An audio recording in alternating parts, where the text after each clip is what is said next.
Kita saja masih import beras, import kedelai, macam-macam, ada import gula juga masih import kita.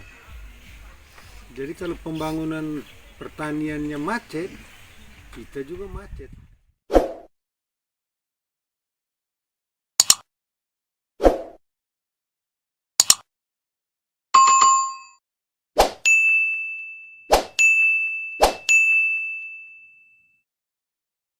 Anggota DPR RI Edward Tanur, memanfaatkan masa reses untuk melakukan kunjungan kerja ke Desa Nunusunu, Kecamatan Kualin, Kabupaten TTS. Reses merupakan komunikasi antara legislatif dengan konstituen melalui kunjungan kerja secara berkala.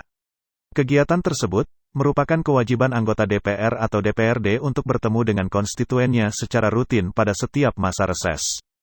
Tujuan reses adalah untuk menyerap dan menindaklanjuti aspirasi konstituen dan pengaduan masyarakat guna memberikan pertanggungjawaban moral dan politis kepada konstituen di daerah pemilihan sebagai perwujudan perwakilan rakyat dalam pemerintahan.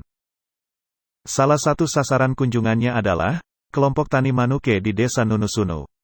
Dirinya menyampaikan bahwa, sebagai anggota DPR RI dari Dapil NTT 2, maka dirinya ingin melihat pembangunan dimulai dari daerah pedesaan, sebab menurutnya, potensi yang besar sesungguhnya ada di pedesaan.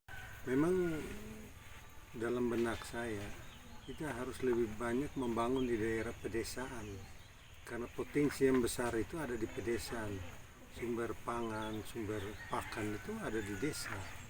Kalau orang desa sudah tidak mau menanam lagi, kita agak kesulitan. Apalagi dalam masa pandemi COVID-19. Jadi mental orang-orang desa, kepribadian orang desa ini perlu kita perhatikan secara khusus. Mungkin secara SDM masih kurang, tapi semangat luar biasa orang desa. Walaupun selama ini pemerintah masih belum maksimal memperhatikan orang di desa, tapi lambat laun saya kira pemerintah mulai sadar dan ingin sekali suatu saat Indonesia ini kan sasarannya sekarang mau swasembada pangan, artinya dia harus berdaulat di pangan, karena kita ini kalau pangan tidak cukup, kita ekonominya pasti akan runtuh.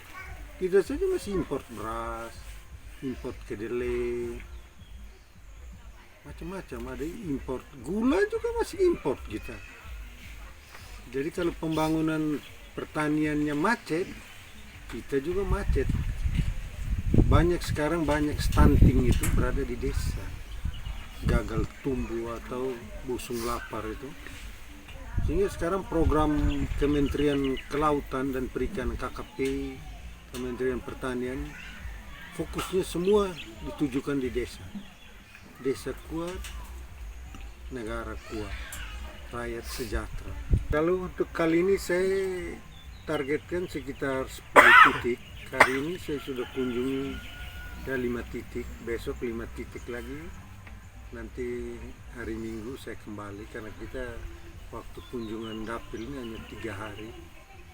Jadi minimal ya kalau bisa 10 titik, sehingga bisa mengambil satu tolak ukur keadaan di dapil itu sudah sampai di mana. Saya senang, saya menghimbau kalau ibu-ibu ada kesulitan atau ada kebutuhan tolong sampaikan supaya saya bisa membawa aspirasi ini ke pusat. Apa kekurangan, apa yang masih dibutuhkan, bicara saja. Itu hak rakyat. Kedaulatan itu ada di tangan rakyat. Kami juga jadi DPR RI karena dipilih rakyat. Pak Presiden juga jadi presiden karena dipilih rakyat. Jadi rakyat adalah pemegang kedaulatan tertinggi.